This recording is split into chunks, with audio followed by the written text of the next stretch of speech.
Inventory info में जा गए, यहाँ से इन्वेंट्री इन्फो पे क्लिक करेंगे टैली ERP9 में, और स्टॉक आइटम कैसे डालना वो यहाँ पे देखेंगे। अब स्टॉक आइटम डालने के लिए हम यहाँ पे क्रिएट करेंगे। अब जैसे हमने यहाँ पे स्टॉक आइटम क्या डालना, जैसे डेल कंप्यूटर डालना। जब डेल कंप्यूटर डाल लगे तो एंटर करेंगे।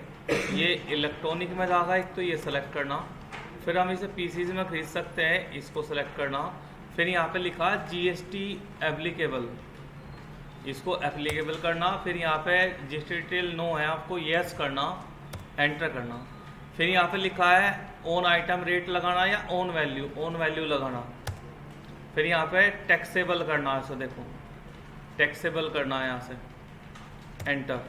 और इस पर कितना 18% लगाओगे हम डेल कंप्यूटर पर, तो हमने 18% टैक्स लगा दिया GST, ठीक है। एक तो ये ले लिया। फिर इसके बाद एक है कोई दूसरा आइटम है, जैसे मान लिया हमने डाल दिया स्विफ्ट डिजायर,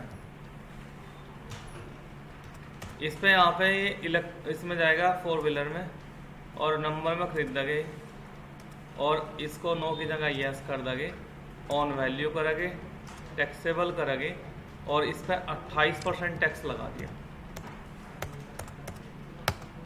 ठीक है जी। 2 स्टॉक हमने इसमें डाल लिए फिलहाल, जिसकी जरूरत पड़ती रहेगी वो डालते रहेंगे। अब इस सब बाहर निकलेगी। अब हमें यहाँ पे GST की एंट्री करनी अकाउंटिंग वाउचर में, टैली ERP9 के अंदर अकाउंटिंग वाउचर में जब एंट्री करेंगे अप्रैल महीने की, तो यहाँ पे लिखा आ गया डेट 1 अप्रैल 2024। पहली एंट्री बोलो क्या डालते हैं,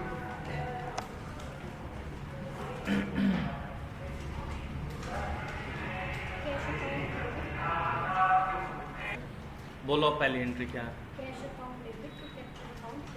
कैश अकाउंट डेबिट है, कैपिटल अकाउंट क्रेडिट है। तो रिसिप्ट की एंट्री है F6 होगी, नोट कर लो, F6 से करेंगे। पहले देखो कैश लिखेंगे, फिर यहाँ पे कैपिटल लिखेंगे लाइन के नीचे, अमाउंट कितनी बताओ 8 लाख, एंटर कर देंगे, और फिर एंटर कर देंगे, फिर एंटर कर देंगे। नेक्स्ट परचेज अकाउंट डेबिट है, कैपिटल अकाउंट क्रेडिट है। देखो यहाँ पे एंट्री कर देंगे जर्नल की F7 से, तो यहाँ पे परचेज अकाउंट डेबिट करेंगे। नेम ऑफ आइटम क्या करना, हाँ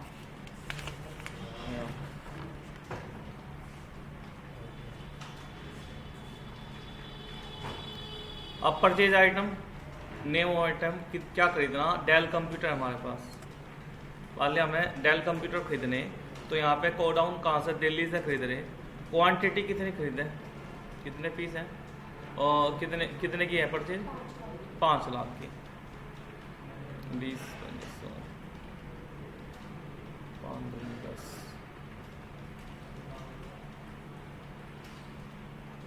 25 50।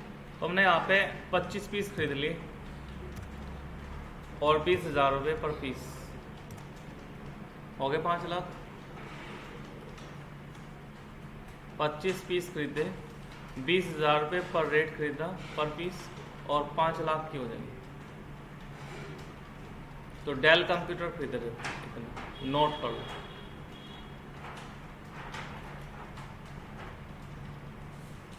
कर लिया नोट। इसके बाद हम यहाँ पे एंटर करेंगे, एंटर करते चले जाओगे और एंटर करेंगे, यहाँ पे 2 करेंगे कैपिटल अकाउंट, एंटर कर देंगे, तो ये दूसरी एंट्री कंप्लीट हो जाएगी। नेक्स्ट बताओ आप। Cash account debit to SBI account credit, cash account debit है, SBI अकाउंट क्रेडिट है, गलत है एंट्री तो मेरे हिसाब से दोबारा। तो यहाँ पे ये एंट्री कॉन्ट्रा की होगी, F4 सा, ये इस तरह से एंट्री होगी। अब देखना, चेक करना, बाहर निकलो। अब यहाँ पे बैलेंस शीट पे गए, करंट एसेट्स पे गए, ये रहा सन्ड्री डेबिटर। अब देखो राम एंड सन्स के सामने 2,24,000 उधार बचे रहोगे राम एंड सन्स पे एंट्री में आपकी। हाँ सॉरी 4,24,000 लिखा हुआ है वो। देखो 6,19,000 रुपये थे इस पे, हमने 2,25,000 रिसीव कर लिए, 4,24,000 रुपये उधार बच गए। इस तरह से होगी एंट्री। अगली एंट्री बताओ, अकाउंटिंग वाउचर में गए, purchase account debit, CGST 14% account, SGST 14% account, SBI account credit. 4,30,000 की है परचेज। अब इसमें है परचेज कार, यानी हम कार खरीद रहे, एंट्री में क्वेश्चन है। तो यहाँ पे क्या करेंगे, परचेज की एंट्री F9 से करेंगे, परचेज की एंट्री F9 से करेंगे। अब यहाँ पे एंटर कर देंगे और यहाँ पे लिखा गया पार्टी नेम SBI है,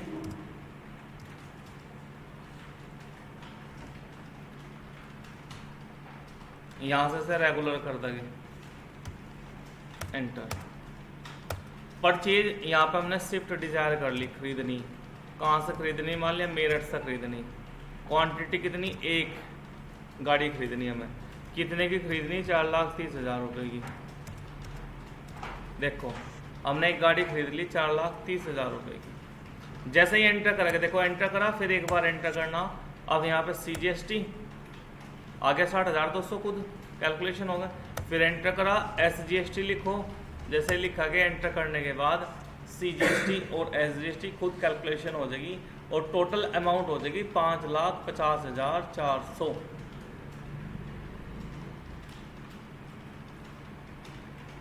समझ में आ गया? उसमें जो जीएसटी का मतलब कितने परसेंट के अंदर आएगा पहले वो मैंने जब आपका स्टॉक डाला अभी, मैंने शुरू में 2 स्टॉक डाले, मैंने डेल कंप्यूटर डाला, एक स्विफ्ट डिजायर डालना, तो मैंने वहाँ पे मेंशन करा था, नहीं करा था? मैं ही करना मेंशन शुरू में, खुद आ जाएगा टैक्स। अब देखो 2 स्टॉक डाले थे, दोनों हमने यूज कर लिए। अब आगे जब नया स्टॉक डालेंगे तब आपको दिखाऊंगा कैसे डालेगा। बताओ next entry. Bank account debit to cash account credit. Contra की एंट्री है, bank account debit, cash account credit, contra F4 से होगी। तो यहाँ पे कॉन्ट्रा के लिए एंट्री करेंगे और bank account debit, to cash account कौन सा बैंक है जी? दिया, इसमें एसबीआई बैंक। हाँ तो SBI देना ना, क्योंकि अब यहाँ पे 3 बैंक हो रहे हैं, एक्सिस बैंक हो रहा, PNB हो रहा, SBI।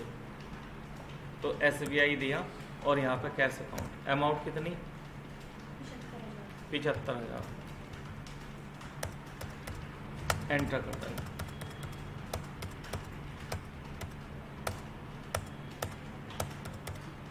Next, total bill account, labour account, light bill account, account debit to cash account credit. देखो इसका क्या है, हमने एक लेजर बनाया इसका सिर्फ एक्सपेंसेस का, अलग अलग नहीं डालने।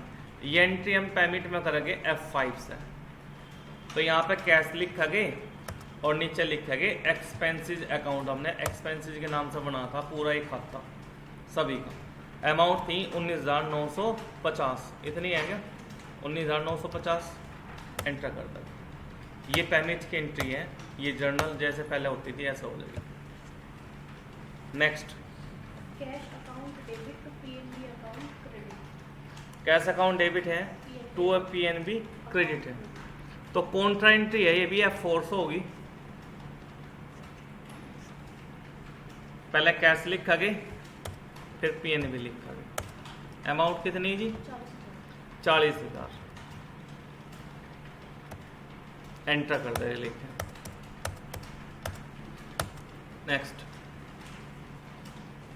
Cash account debit, cash discount account, sales account, sales good account credit. देखो इसमें टैक्स नहीं है और कैश रिसीव कर रहे और सेल कर रहे, डिस्काउंट की एंट्री है। तो यहाँ पे सेल रिसिप्ट की एंट्री करेंगे F6 से। ऊपर कैश लिखेंगे, रिसीव कर रहे, टू सेल लिखेंगे। सेल क्या करना चाह रहे हैं हम इसमें, हमने name of item del computer बेच दिया। कितने की है जी सेल, 50,000 की। तो हमने एक कंप्यूटर भेज दिया दिल्ली से, कितने का? पहले 55 का भेज रखा, अब की बार 50,000 का भेज दिया। नोट कर लो, डेल कंप्यूटर बेचा, एक पीस बेचा, 50,000 रुपये का बेचा।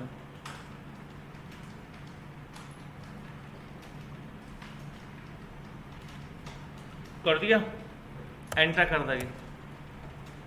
अब यहाँ पे देखो डिस्काउंट देना, तो यहाँ पे देंगे डिस्काउंट। डिस्काउंट कितना? -6,000। डिस्काउंट माइनस कर देंगे, क्योंकि डिस्काउंट घटता है, टैक्स जुड़ता है। तो अमाउंट आ गई 44,000 कैश की। एंटर कर देंगे, next entry. Purchase account debit CGST 6%, SGST 6%, to Ratanlal account credit. अब इस पर 12% टैक्स है। परचेज फर्नीचर है शायद ये, तो यहाँ पे परचेज की एंट्री करेंगे F9 से, लेकिन इससे पहले हम यहाँ पे फर्नीचर डाल देंगे।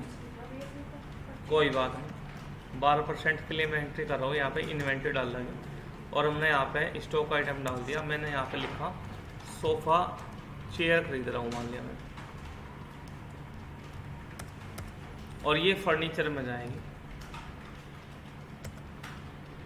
और 1-2 में खरीद देंगे, 9 की जगह यस करेंगे। ऑन वैल्यू टैक्सेबल 12%, ठीक है। बाहर निकल आएगी, इस तरह डालना। अब अकाउंटिंग वाउचर में गए,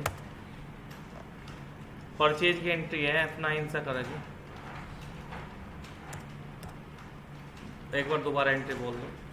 purchase account debit CGST 6%, SGST 6%, to Ratanlal account credit. यहाँ पर लिखा है रतनलाल। परचेज कर रहे हैं, नेम ऑफ आइटम हमने सोफा चेयर खरीद ली। परचेज कितने की है जी? 2,25,000। तो हमने मेरठ से सोफा चेयर खरीद ली 100 चेयर। टोटल चेयर खरीदी 2,25,000 रुपये की। एक चेयर की कीमत होगी, ये तो गलत हो गया भाई, कम खरीद लगे, 50 चेयर खरीद लो। कितने की है? 2,25,000 की। 4500 रुपये की एक हो गई, 100 ही खरीदनी थी तो। 2,25,000, तो एक चेयर होगी 2,250 रुपये की। पर चेयर 2,250, टोटल अमाउंट होगी 2,25,000। 100 पीस खरीदे हमने, नंबर चेयर। अब देखो यहाँ पे चेयर खरीदने के बाद एंटर करा, फिर एक बार एंटर। CGST दो, 6% खुद आ जाएगा। फिर SGST दो, फिर 6% खुद आ जाएगा। देखो 13,500 आ गया होगा टैक्स, फिर 13,500 आ गया होगा। फिर एंटर कर देंगे, टोटल अमाउंट होगी 2,52,000।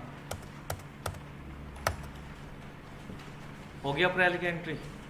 देखो बैलेंस चेक करना, ये सब बाहर निकलेंगे और डिस्प्ले में जाके और ट्रायल बैलेंस कर देंगे, तो टोटल अमाउंट आ जाएगी 32,66,400। ये इसकी ट्रायल बैलेंस है, 32,66,400 होना चाहिए।